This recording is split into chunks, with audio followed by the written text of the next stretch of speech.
Hey guys, welcome back. And if you're new here, welcome to Hourman TV.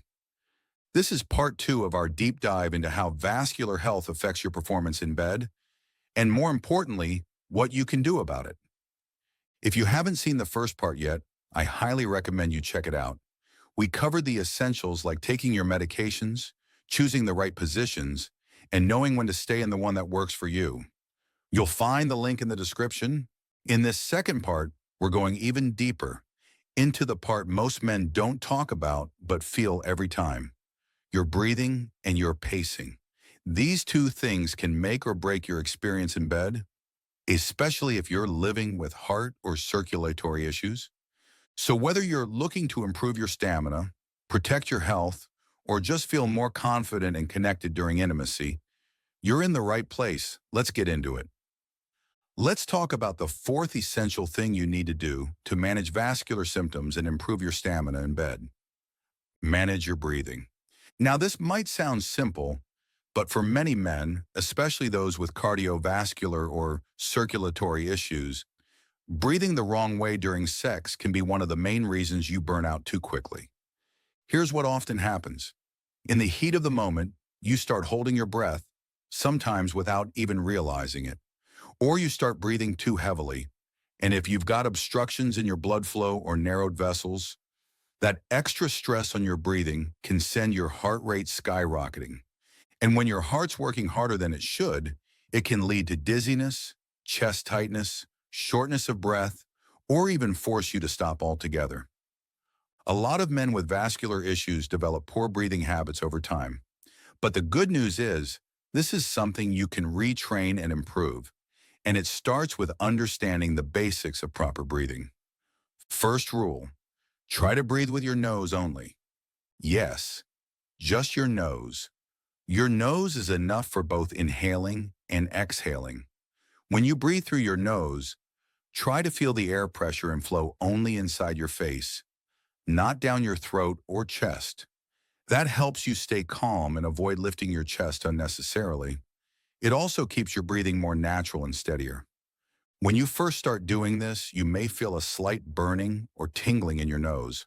That's okay. It's just your body adjusting to a more efficient way of breathing. If you absolutely need to breathe through your mouth, do it gently with pursed lips, like you're blowing out a candle. It slows down the airflow and keeps your heart rate from jumping. Once you've practiced nasal or pursed lip breathing, you can take it a step further with something called diaphragmatic breathing, or belly breathing. Here's how it works. When you inhale, let your belly expand naturally. Don't lift your chest. Just relax your stomach to accommodate more air.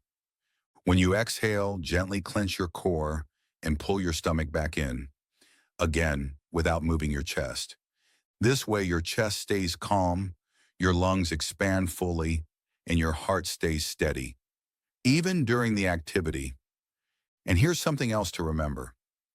Match your breathing with your pace. If you're moving faster or more intensely, don't take long, deep breaths. It can overwhelm your system. Instead, take shorter, gentler breaths to stay in rhythm. Keep it soft and controlled. And if you notice your exhales are a little louder than normal, don't feel embarrassed. That's perfectly okay. It means you're doing it right. Don't try to impress your partner by holding your breath or pretending you're not working hard, because that only makes things harder for your body. If needed, just let your partner know, "I'm good. This is the breathing technique that works best for me." That kind of honesty builds trust, and she'll likely appreciate the care you're taking to protect your health. So remember, breathing isn't just a background function. It's one of your most powerful tools for lasting longer, staying in control, and making the entire experience more enjoyable and sustainable. Now let's talk about the fifth and final point to help you manage your vascular symptoms and last longer in bed. Avoid going too fast. Look, sex is generally safe for most men with heart conditions, but only when done right. When you go too fast, whether it's your thrusting, your breathing, or your body movements, you're putting unnecessary pressure on your cardiovascular system. Your heart ends up working harder than it needs to, and that can quickly lead to exhaustion, discomfort, or even danger if you have a serious condition. That's why a calmer, more controlled approach is always the safer and smarter route. You can still have a deeply satisfying sex life without burning yourself out or taking unnecessary risks. Now, I know what some of you might be thinking. What if I'm told to go harder? Good question. Here's the truth. Harder does not mean faster. If your partner is asking for more intensity, it doesn't mean you need to start speeding up like you're in a race. Instead, use more body weight, more pressure, more connection without going into overdrive. It's about depth and presence, not reckless pacing. For example, in a controlled position like missionary or kneeling, you can gently press in with more weight or hold your partner closer to create that stronger sensation without needing to move faster. And if you do increase intensity, don't do it for too long. Give your body time to recover between those moments. The goal here isn't to perform like a machine. It's to be in sync with your partner, stay aware of your limits, and make every move count. That's what intimacy really is. Being present, not just being powerful.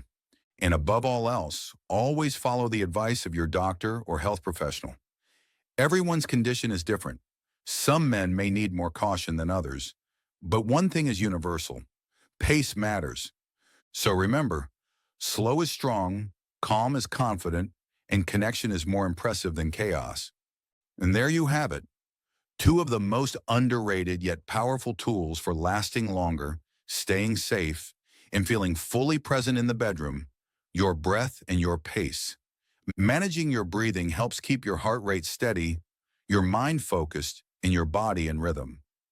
And learning not to rush, not to fall into the trap of going too fast, can make your experience more satisfying, more controlled, and far safer.